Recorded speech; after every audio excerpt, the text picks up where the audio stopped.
Give me some money. Give me some money.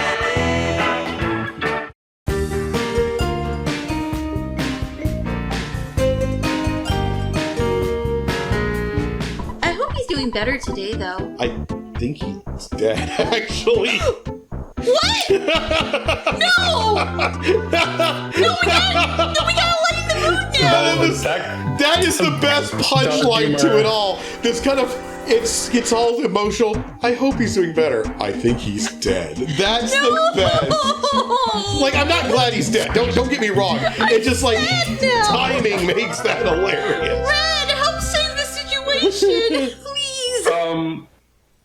Hi, I'm here. I'm a person. I can maybe Problem change solved. the subject. I know what I can do.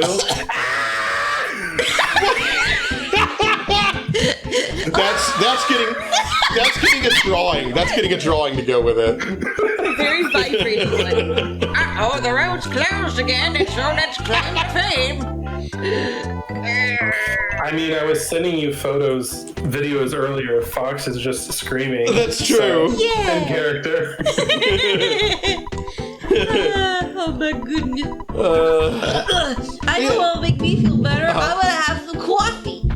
I keep almost tipping over the water thing. Yeah, whenever it comes What to were those? take I'm it. sorry. What was that? What was I what? saw two men in like full body garbage bags. Gimp that have suits, money yeah. plastered on them. No, remember... Is that Team worry, Rocket? that's normal. Is that the Team Rocket of the story? That's the Team Rocket of the story. Yeah, remember in part 1, I know you watched part 1, where they mentioned the Sharks, which is like the local thugs. That's the local thugs there. They wear like these like ski masks and stuff. And that explains the previous guy's comment about not being able to be in the arcade because there are sharks there. Right, I totally exactly. thought it was like, I thought the line was supposed to be comedy because it's like, why are there literal sharks? Yeah. Shark switter. I wish there were. That would be so great. Can't they just have like a pet shark that they walk around? Do y'all remember? Yes. I don't know if it was called Land Sharks, but it was the Sharks on Roller Skates cartoon. I remember that was Street Sharks. I was going to say Land Shark was Shark was a Saturday Night Live sketch in the 70s. Delightful. I want to see that. Street Sharks, yeah, it was in the era of like the Teenage Mutant Ninja Turtle ripoffs cartoons. If Russell was here right now, he would go on and on telling about it because that's his thing, is cheesy 90s cartoons and toys and stuff. Do you think he's fuming right now that we're recording without him?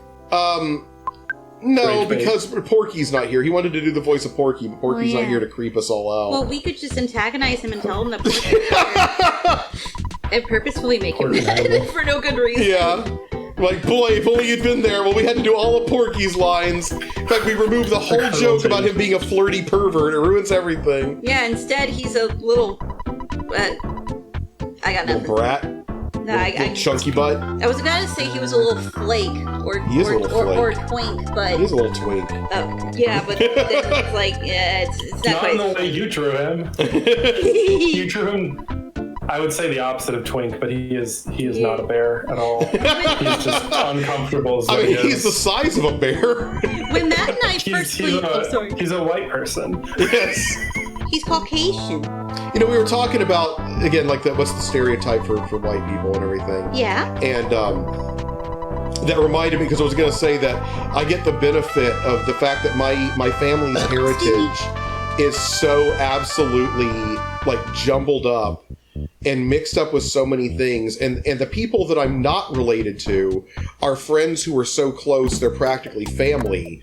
In fact, I've been called an honorary insert ethnic term here, pretty much. Like if I'm not that ethnicity, I'm honorary. So I get to have all the insults thrown my way. I get to make the insults, and I get to own the insults, and I love it. Mm-hmm. I get to be all of them at once. Yeah. It gives you a sense of pride. Yes. Pride of being the guy everyone makes fun of. He's Excuse me.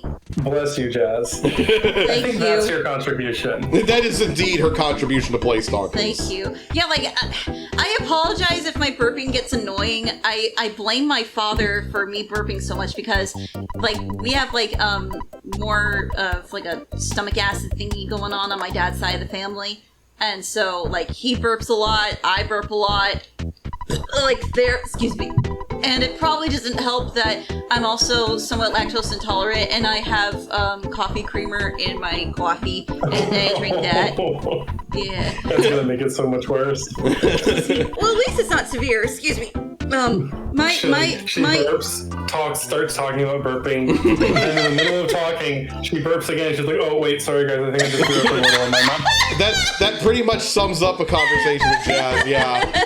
Other than the occasional of me, other than me occasionally getting distracted by a barf. I was gonna say this: you forget what you're saying halfway through a sentence, or just ignore someone else because of a butterfly. Yeah. I don't mean to. I promise. I really don't mean to. Oh, it's part of being autistic, I guess. I think that's part of the ADHD. Speaking of Well, I have that too. we know we've hit on a good subject. Speaking of autism. I mean, you were talking about ethnic stuff earlier. Yeah. And I remember how I was talking earlier about being on a dating app. Yeah. Yeah. Before the stream, since nobody here would know what we're talking about. Yeah. I'm curious to hear. What was that? I'm sorry. I was just saying that I'm curious to hear. Yes. I'm glad you were curious, for I am ready to share. Oh boy. So, of the various questions that the dating app is like, here, answer these.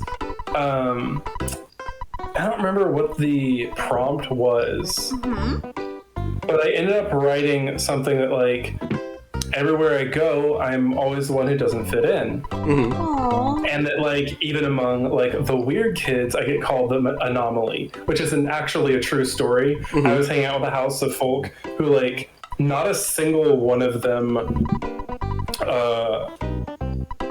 like... Shame, shame on you. Shame, shame on you. All of them were very much, like, very fringe minority groups. Right. All the outcasts and everything, yeah. And it's like, I'm getting along with the group because I also am not in the majority. Right. Yeah.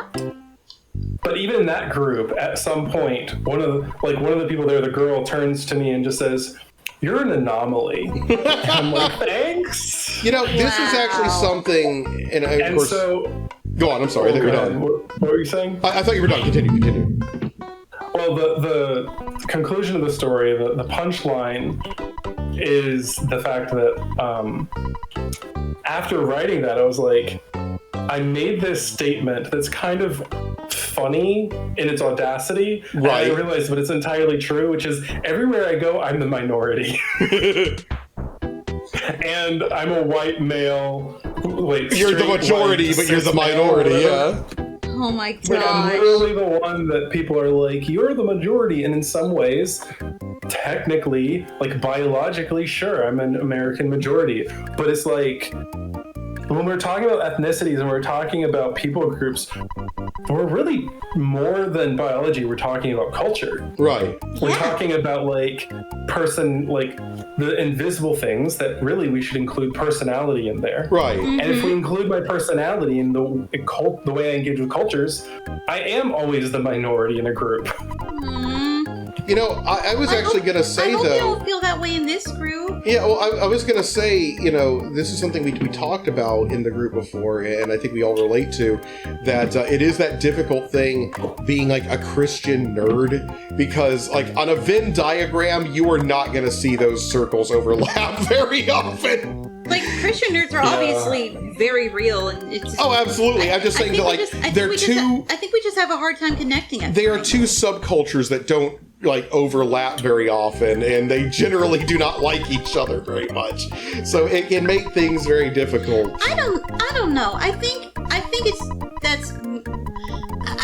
like, yes, you are right, but I think that's also, like, due to personal experience you've had. I mean, I'm sure it very much is. I've certainly, like, whenever I'd hang around, like, other nerdy people, they're like, your Christian beliefs are annoying and I don't like them, and keep it to yourself. But then when I'd hang around nerds or around other Christians, they're like, I don't want to hear about your, science fiction shows you like and your cartoons. That's just stupid. Don't, like, that's, or I've even had people like, that's sinful that you like those things. Like, yeah, because I like Doctor Who, I'm evil, okay, whatever. And now, these messages. The original cult classic. Just a beginning. The Doctor. Just open the doors, Dr. Foreman. Hey, Doctor Who? What are you talking about? The Fourth Dimension. The TARDIS can go anywhere. TARDIS? The Daleks. Exterminate! Exterminate! Exterminate! It's really scary. Your tone suggests ridicule. Go back to where it all began, starting next week. Wild Gospel is back with more power and praise than ever, featuring 30 of the year's top gospel songs from Kirk Franklin, Ty Tribbett, Marvin Sapp, Hezekiah Walker, and Tasha Cobbs. Wild Gospel 2014 in stores and online February 4th. Also available on DVD. With one accord.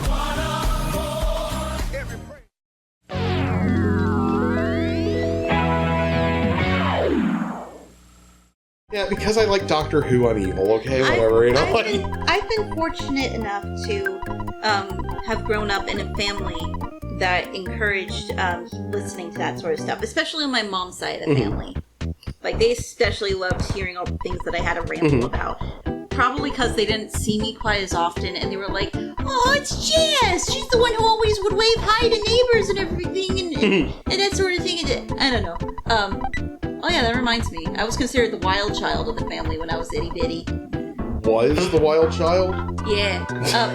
My nickname was the Wild Child, and it was such a staple of a name that my mom got a mug from somebody saying, blessings on the Wild Child. Sometime after I was born.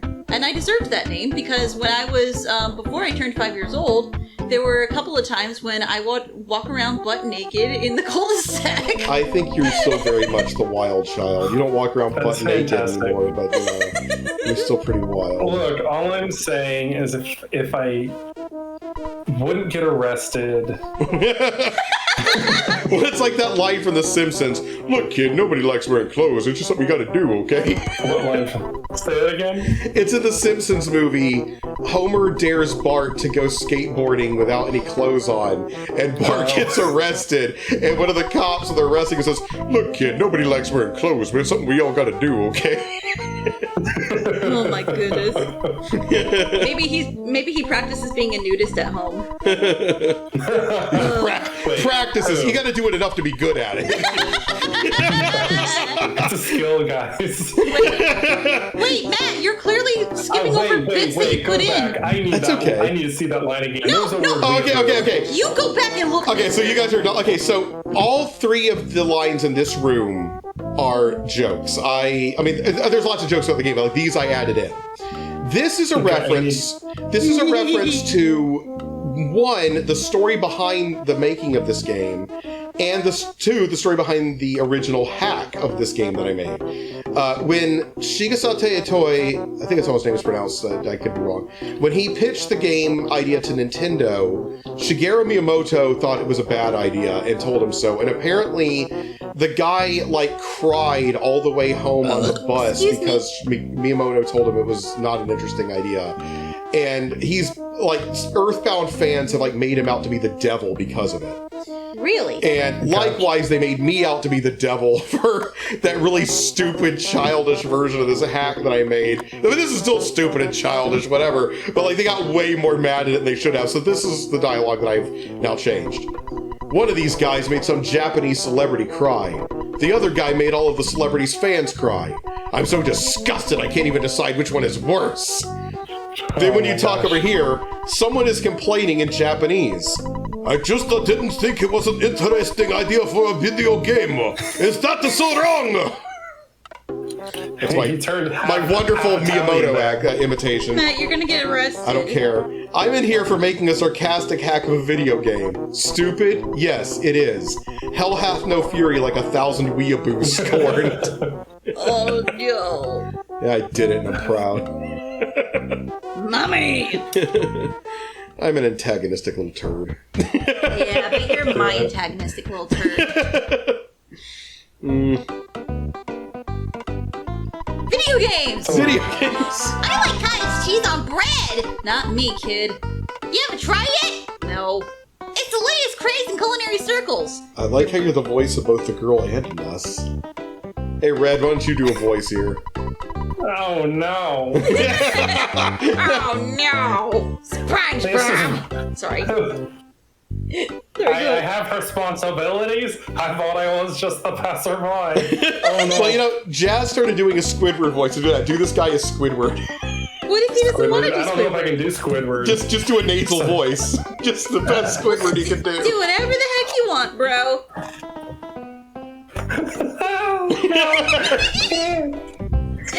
You can do it! You can do it! It seems like every bakery has been making lucky sandwiches these days. I said Squidward, not Mickey Mouse. Hey, shut up and let him do it! He's doing great! Oh, right, and it's a sandwich. Thank you, Mickey Mouse. Okay, so maybe it's not like a fortune cookie. Mickey Mouse's voice is breaking. He's growing up. Shame, shame on you. Shame, shame on you. Oh no! That doesn't sound very safe. Oh no! I think we broke him. Usually you recover PP by drinking, not by eating, but... There's a reason we don't let it go through twice, kids. I can't take it seriously. Oh my gosh. I am so glad we told him to voice this character. I just wish I knew what Here, let me show you. Oh my gosh. Well, you know what? Now I know the voice of this character. I want to tell you the story of the creature from the vegetable soup, but I won't because I don't want to bother you with a story that has nothing to do with your adventure. If I keep talking about unrelated stuff, you might start ignoring important messages. Oh, excuse me. It's important for you to talk to people. Also, a person might give you a different message depending on when you speak to them. Is that something you put in? No, it's the original line. Oh, Yeah. cool. I didn't change all the dialogue. Some of the dialogue is actually really Oh, fun. excuse me. There's a lot of jokes that I just thought fell flat. What? You wanted me up, boss Frank? Wait, what was that, I'm Red? sorry. There's a robot tank. Oh yeah. You'll see about that soon enough. you'll find out about that soon enough. He's behind the arcade thinking about peace and love. Bash the Stampede. It's Grounder gosh, back you're there. It does look like Grounder. It's just Grounder with a spatula. He got all rusty. It's 100% Grounder. It's Grounder. It's Grounder. I'm out here spying for Dr. Robotnik. Oh my goodness. Ah! Hello. All right. So you can get into combat. Yeah, I with- do have to beat the thugs. I was just going out talking to people first. Oh my gosh. Look at him. Yeah. He looks so stupid. I remember when Christian was first watching us play this. Christian was like, "What's up with that? What takes a nice, clean, decent young man and makes him turn to a life of pogo? What is that?" Oh my goodness. Oh, I can't wait to see Christian again. I know. I've got to get Christian. So far, like the only 2 times he's shown up in the show, it's like been like a little cameo at the end of an episode. Like he's the guest star of the show. Yeah, we're gonna have audiences clapping for him at some point. You wanna be Frank? You don't wanna be. You don't want Frank to pay you up, do you? So I'll do it for you. Yeah, don't worry. I'll give you a real good beating. Seriously though, could you imagine like a gang of street thugs just pogoing up to you? Yes. Yes, I could. especially in a And town you like fend this. them off with your magic yo-yo. I mean, if this was Hunter x Hunter, though, that would actually be scary. I've never seen Hunter x Hunter. I know about it. Like, I know the title, essentially. Like, I know there's a series named that, and that's about it. Wait a second. Oh, no. I've waited for a There second. actually is a Pogo enemy. Is there really? I mean, he's more like a top. He's an old man with a singular prosthetic leg. Does he like spin he around in spins his like a prosthetic top. leg to He attack spins the like a good top. guys? Ride around, So what I'm ride saying around. is that like the Hunter x Hunter universe would absolutely have a guy with a pogo stick as a weapon. That's super It would actually funny. make it scary. Whoa. Oh, we haven't gone to the hospital to talk to people. Hey, speaking of scary things, maybe this is too uncomfy of a question, but I'm curious. What's something that you're afraid of? This game. Have you seen the people in this game? Have you seen Porky's mother? Have you seen Porky? Have you met Porky? When I first saw Porky, I thought he was a Cyclops. Yeah, when Jess first saw him, like the way he's got his mouth always hanging open, she thought it was like one little beady eye in the middle of his face. No, I thought it was one giant eye. Yeah, but either because like see all the You characters have see little that beady woman? eyes. It looked like he has at his eye. Yeah. That's an eldritch monstrosity right there to the bottom right. Like, I swear you could make a horror version of this game without changing any of the sprites.